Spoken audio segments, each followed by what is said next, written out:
Finnish fashion designer Jenni Ahtiainen has been working as a designer for 15 years. Her designs have been sold to consumers in Japan, Europe, and across the United States. She also has designed stage costumes for bands and musicians like Marilyn Manson, Snoop Dogg, and Bono. When she lost her hearing and started using hearing aids, her company DEAFMETAL was born. Since its inception, Jenni has won many international business and innovation contests, and in January 2020, founded another new company, AIDesign, to help innovate life-depending aids to people in need. Okay, you started the accessory brand DEAFMETAL, and you design accessories around hearing aids and cochlear implants to make these adaptive devices more fashionable. What made you get into design and doing this type of work? Well, I've been having problems with my hearing for most of my life. I just didn't know that. It has increased over the years. And I got my hearing aids in 2018. And I've been having this very, in a way, I've been working as a fashion designer for 15 years. So basically, my own style has been a little complicated, a little bit different from the others. So basically, if I buy something from the store, I always tune it up, or I sew my own clothing or whatever. And when I got the hearing aids in 2018, and so the hearing aids, they look like very medical. They're medical looking devices. It's not like if you compare it, for example, to eyeglasses, you can get to choose whatever style you are, whatever style your personality is. But with the hearing aids, and choose the glasses to suit your style. But with the hearing aids, when I put it on behind my ears, I was like, okay, so I gotta use these. And then I was thinking like, okay, if I would go to an eye doctor and who would tell me that you can wear these like one style medical looking eyeglasses for the rest of my life. I mean, I was like, okay, so I got to do something for this. And it took 4 days. It was my first day off from work. And on the 5th day, I went to my workshop and I just took the hearing aids off my ears and put it on the table. And I have been sewing these leather accessories, like really thin reindeer leather that you use for gloves, for example. So that was my only material that I could actually do something different with the hearing aids. And I sewed a little holster. It's like a holder around. I can show you. I don't know if you can see, but wow, it's very nice. Holder, around the hearing aid, and into the leather holder, I attached some leather strips that looked like my style. And I remember it was a silly, stupid one little detail that I did to my hearing aids. And I was so, I don't know, suddenly the hearing aids, they just looked more like me. And when I looked myself into the mirror, I felt like I looked more like me. I didn't have the medical looking devices on me anymore. I actually had like earrings. Mm-hmm. I attached the leather strips into my ear, like here in these models. And I remember I was so happy. My daughter came into my workshop just after I made the innovation, and she was like, wow, what's going on in here? And I was like, look what I did, that these are amazing. And that I was never worried about wearing hearing aids. They were a wise thing for a hard of hearing person to use to hear better. But then I realized suddenly that, okay, I have the whole world, I can do whatever kind of earrings that I want to. and attach it into my hearing aids. And so that was basically the situation when I discovered that.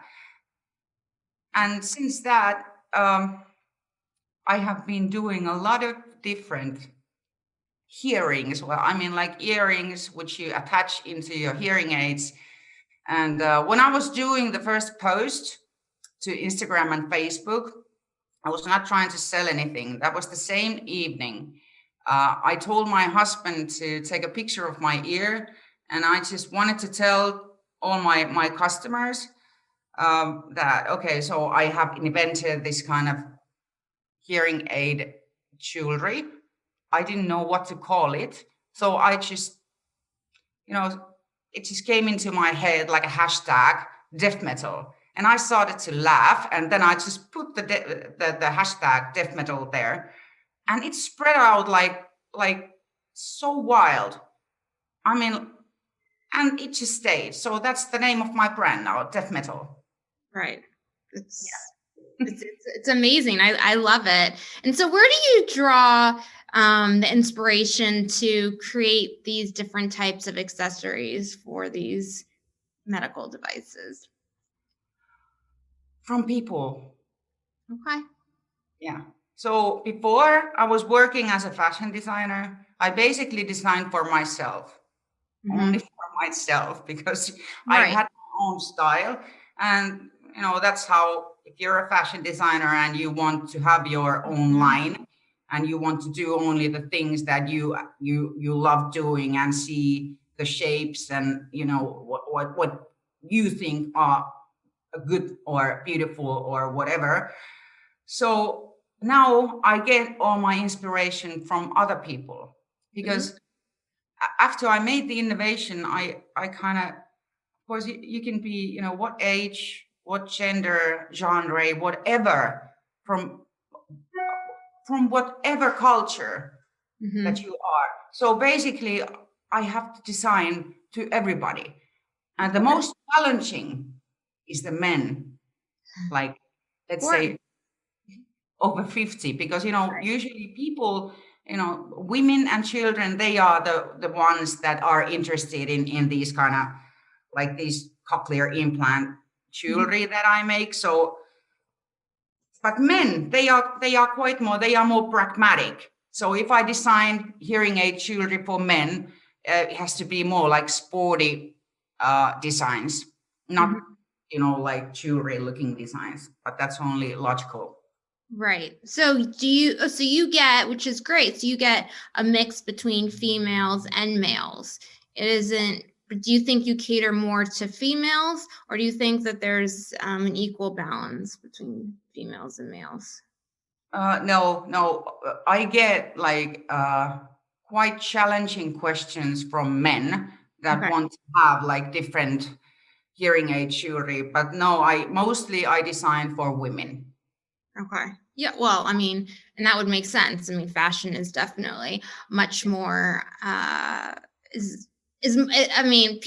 women gravitate towards fashion more than men in, X, Y, and Z arena. I mean, men don't typically wear jewelry. I mean, sometimes they do, but like a simple necklace or, a bracelet or like whatever, unless there's also, but it's all about the genre. If you're a rocker or, goth or something, of course it's easier, because then the man is also like more, he has more personal style.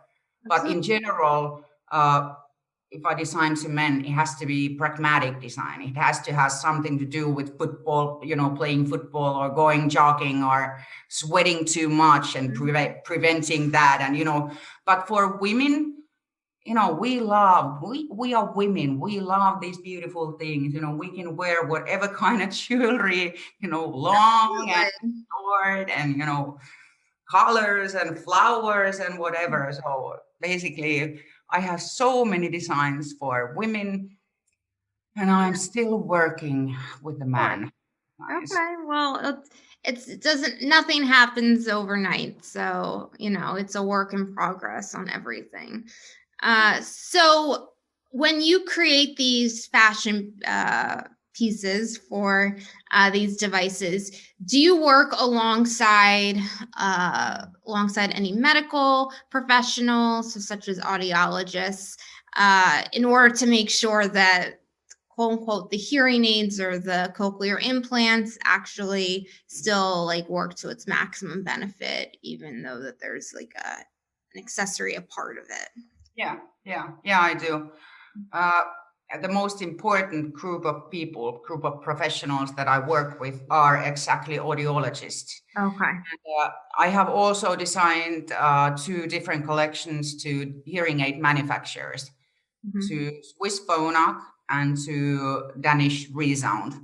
And so that is really, really important part of the job, that it doesn't make any nuisance with the hearing aid, and so that it fits perfectly. I mean, I can show you. So you can have in many different places, you can have the little buttons in the hearing aid. So it can't, you have to get the holster to fit like completely there. Right. Here is my black ear. This is from my stand. So this is a good example. Let me see. Let me show you. So this is the good example of a little thing. This is the holster. And so you attach, this is the key to wear all hearing aid jewelry. So this is silicone, it's very flexible. So you put it there around the hearing aid. And this part, this is actually the 3rd holster I designed. So we needed to make this measurement of the holster a little bit smaller to make it fit to Oticon machines. So this is, it has been a ride, but yeah, it's a complicated process to say the least. Sorry? But successful, so that's all that matters. Yeah. This is and you can have these are the holster colors, but they are all the same model, and this fits to cochlear implant, the processor part also, which you put behind the ear. So right. No, it's really, what you're doing is really, really cool. So you have an accessory hearing line called the Hope Collection. Yes. Can you tell us about this collection? This is a wonderful story. It happened in COVID year, and like in every country, when COVID came, when people needed to, when countries locked down and people needed to stay inside, and all the businesses went down, and everybody were too afraid of buying anything. So what I did, I started like exactly a year ago. I started to write a business plan, 64 pages in English. For some reason, at that time, I had no idea why I'm doing that. I just needed to use my time like properly, like wisely, because I can go anywhere. I was 10 weeks at home, like many of us. So I did the business plan, and then in September, I was going to sleep. It was like 10 o'clock in the evening, and I got an email, and I was checking with my phone emails just before going to sleep. And there was this woman asking about DEAFMETAL, and saying audiologist from the US, and asking me, telling me how wonderful it is, the innovation, and asking more questions, and that she would like to talk to me. And I was like, okay, yeah. I get a lot of questions like that, especially from audiologists. So I was trying to keep my enthusiasm down. I was just about to go to sleep, and I was again like, okay, so this is one of the, this is something that I'm getting my hopes up that something big is going to happen. And so I emailed her that, okay, we can have a Skype, but I think we did it like after 2 or 3 days. And so it came to the point that this Jen Aslin from Indiana was the woman, and we got along like really, really well. And we Skyped like every second day, maybe some days we Skyped every day, and we talked about the innovation and we talked about the jewelry. And very fast, we got into the point that she told me that, okay, I would like to be the person here in the US to take this to brand DEAFMETAL in US. And it was a huge thing in COVID year. I couldn't have never even imagined finding myself an audiologist who is so marketing and selling orientated. And most of all, our personal chemistry was really good. I mean, like you can start doing business almost with anybody if you have the same kind of values with the person. But our communication with Jen was really, really easy. And so it was like, it was like, you know, it was like the innovative moment when I made the innovation after 4 days with this. It was just like it was supposed to happen. So it was just the same with Jen. It was just something that, you know, it when all the puzzle just like, it was just there and suddenly it was ready. So Hope Collection was also born very easily because we communicated so well. Jen, of course, had her own ideas and I tried to follow her. But that's how you do things, you know. It's like I have these customers who I design like custom design, you know, custom made designs. So she was just ordering like over 50 pieces from me. And then I was just the doer. I was the designer who was making her dreams come true. Of course. So do you design everything yourself or do you also have other designers? No, I don't have any other designers there. No, this is something like now that we are doing distributing deals, for example, to Denmark and in UK. So my main, this is my brand. This is my child. And that's great. So I really need to keep all things together. And at this moment, I am the executive force of my company. I'm also the designer. I don't say that we're not going to have like other designers in the future, but at this point, I need to get, you know, I need to keep all the wires in my hands. So yes. Of course. And, you know, I think when you are the sole person, you have all the power. You don't get all of these extraneous, you know, opinions. And, you know, I think sometimes people can take over somebody's quote unquote power, especially when they're the owner and the founder, the boss, as you want to say. Yeah. I don't want to. I am not. You know, I'm not a good boss. Because I don't know how to be a boss. Right. I love to stay in my workshop, listen to music, and do different kind of designs. But I have a very good assistant, and she's working for me. But I think that because she's so organized, right? I think many times I feel like she's my boss because she's the sense of this all. I mean, she puts things in order and she tells me that now we got to do this and now we got to do this. And I would, you know, I would just be sitting there and designing all things and then suddenly vanish somewhere and then suddenly come back and continue something totally different job. But, you know, it's. Of course. Yeah. I mean, everyone needs an assistant, but to have a whole team of people is different than just to have one person. Yeah. All right, so on your website, you state the DEAFMETAL community is a tool for all of us to help change attitudes against hearing device stigma. DEAFMETAL community can also prevent having hearing loss by spreading the word about wiser listening habits. Can you share a little bit more about this mission and explain to our audience what this means? About the hearing aid stigma. Yeah. Well, sorry, about what it's meant by wiser listening habits. Okay. So basically, okay. I read a study about from World Health Organization, and they estimated that the hearing problems are increasing, like they are doubling in the next 30 years. And so it means that in 2050, when my son, who is now 13, when he's my age, he or his friends are going to have serious problems with serious hearing problems. Wow. And the main reason for that is noise pollution.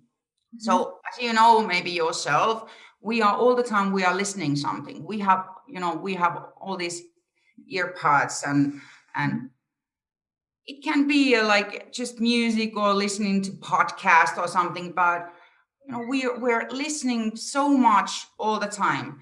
And as I've been many times telling to people that this is like a climate change of a human-sized climate change. It's like nobody's doing anything about it until you actually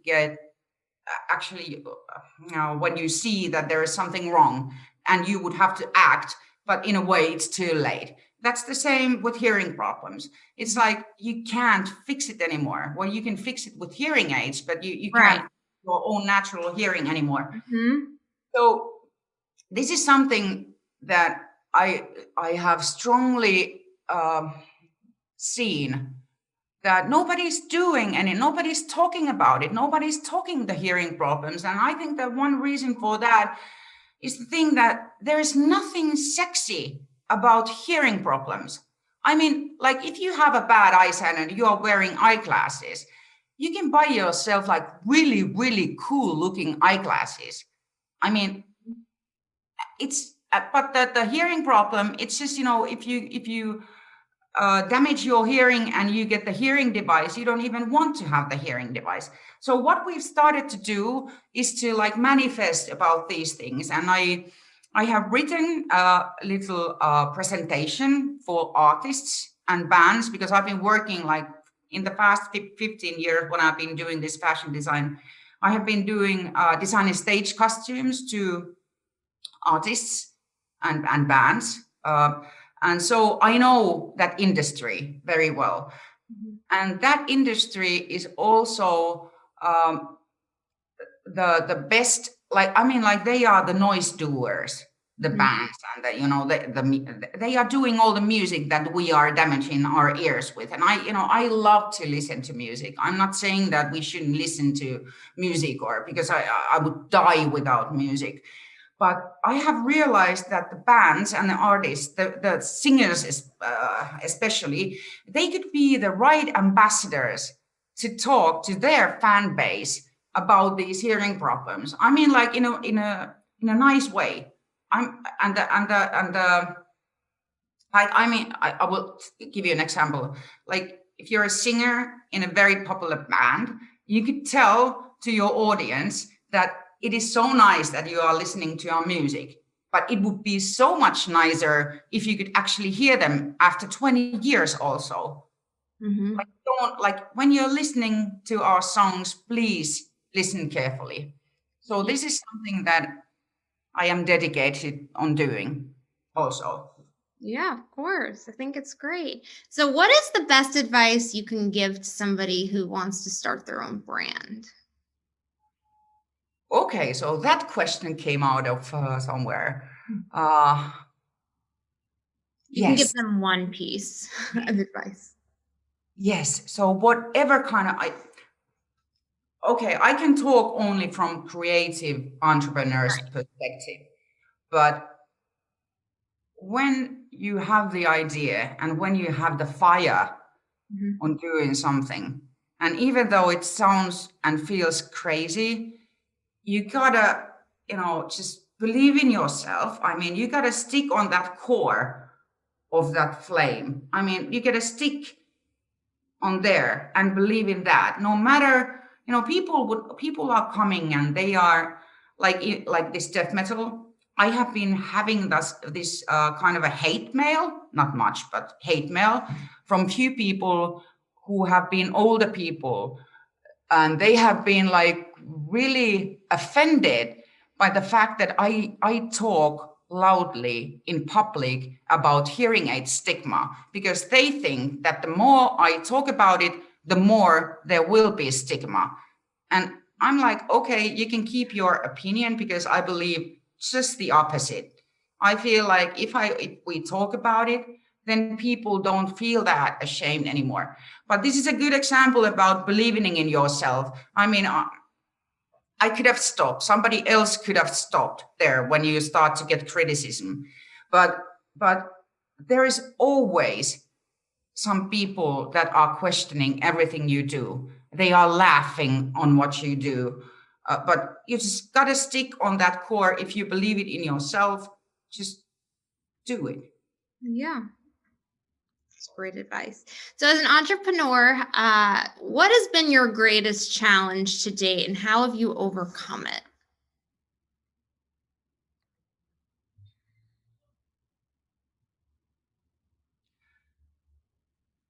This is tricky. And it's tricky because I was just posting, it was in Finnish, but I was just posting to death metal community side a little note that I found. I had written it in Finnish, and it said that a mistake is a gift. Mm-hmm. So basically, that's my perspective on any mistake that I have. It's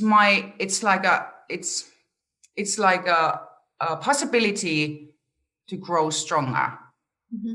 And if you get let's say bad customer feedback, I do everything I can to turn it like upside down, like to get the customer to talk about the brand, or talk about me, or talk about our customer service more than she did before, in a positive way. So basically, we all face problems. That's natural. There always something happens. If you don't have anything to do with it, maybe somebody else has, and then it's just an accident for you. But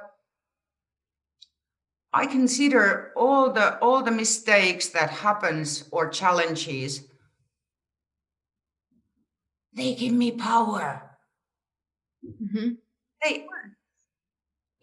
It's like, okay, of course it feels like shit if something bad happens, but that's also, it's like criticism. It's like, okay, is there any other way to grow than to be able to have the questions? Of course.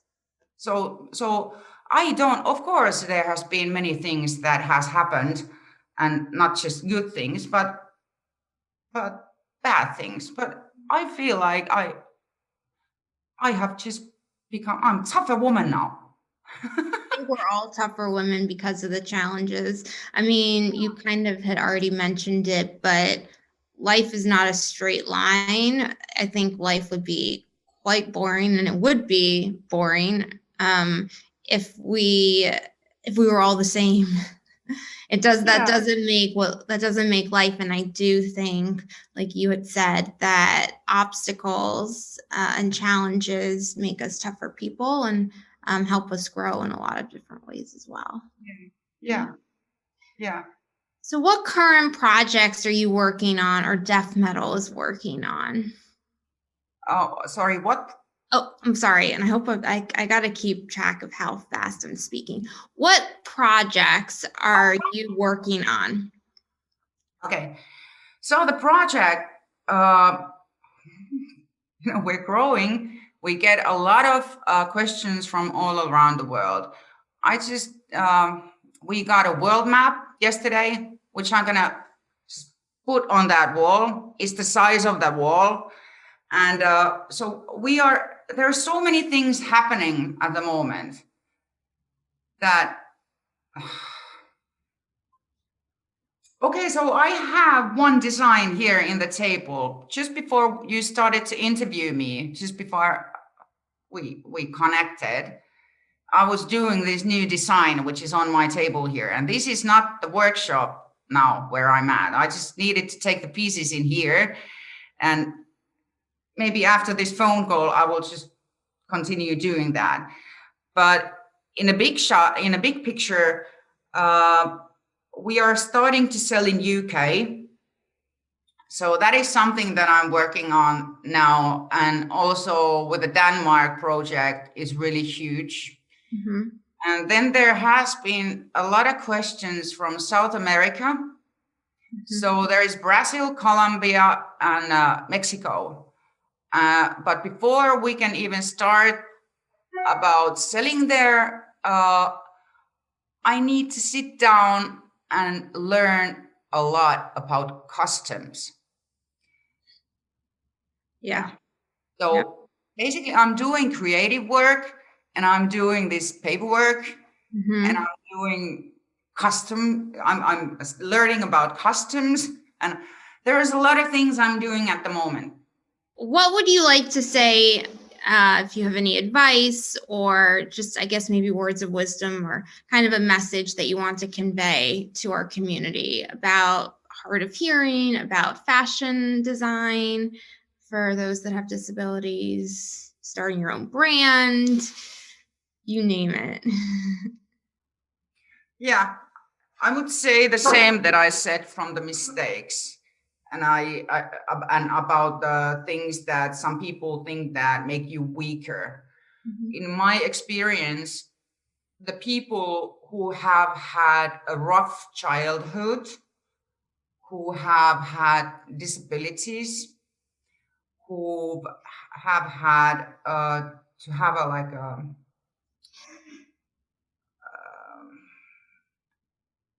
people who have to fight. Mm-hmm. They are the strongest ones. That not everything is brought to you by into your face. Like you said, that life would be just like how did you say it? Life is not a straight line. Yeah. So that's just the thing, because life isn't. And the people who've had some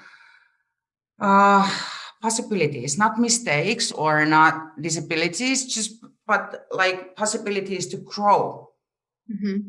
are the most strongest one. I have this 18-year-old rap boy who I got to know when he was 14, and he has ADD, mm-hmm. and he has had, he's been in a foster home for 12 years, and he started to use alcohol and drugs in that age of 14. Mm. So he had a really, really rough childhood. Yeah. And now when he's 18, he's more mature than some of the 30 or 40-year-old guys that I know. Right. He had to grow too fast. Mm-hmm. But he's the oldest 18-year-old boy that I know. He has that kind of experience that no other 18-year-old have. So and that's what I'm trying to say. Yeah. So it just makes you stronger, whatever. And as I told you about the gift, about the problem being a gift, I really, really mean that. It's a gift in business. It's a gift in personality. It's a gift in physical appearance. It's a gift in everywhere. It makes you personal. It makes you stronger. Absolutely. I totally agree. This has been wonderful. I think our community is going to love this. This is especially unique because this is a business, or you're starting a business. Well, you're not starting. You have a business that's still growing in so many different ways. So to talk to you now in the more beginning stages of now what you want to grow it's amazing. We all look forward to seeing this in stores all over the world. Your accessories at one point. Yeah. I think what you're doing is great, and keep it up. I mean, I think fashion really puts or allows somebody who has a disability and may not feel as good about themselves feel more confident, and it's a way to also express themselves, and to basically describe more of their personality and who they are as a person. Yeah. And there's a lot to be done. Now I have a side project. I'm designing a collection for MS patients. Multiple sclerosis. And that's something also because they have to use aids that look very, very bad. And so we have this foundation of MS patients here in Finland. And so I'm designing that collection for them. And we are publishing it, launching it in November this year. And this is just, it is a side project that I have here, but it's very, very important because there's a lot to be done. I mean, like hard of hearing people love fashion too. MS patients love fashion too. It's not about fashion. It's just that you can actually wear something that fits more into your personality. Of course. But why not? I mean, why do you have to use like some aids or some aids that people can see from a mile that you're broken somehow? Right. Why not to embrace it? I mean, like to do it visibly, something that is part of you, so that you can proudly wear that. Our slogan is proud to wear, and that fits for everything. I mean, like not just part of hearing people, but for of course every aid designs that I'm doing. That's what I try to do anyway. You're doing a great job, and continue it. I look forward to seeing you guys, or for you specifically, to grow even more. And to see these pieces. I mean, they're great pieces. You're only getting better and better with each one. Time, improvement takes time and beauty, and what you're making is beautiful. Thank you. Yeah, you're very welcome.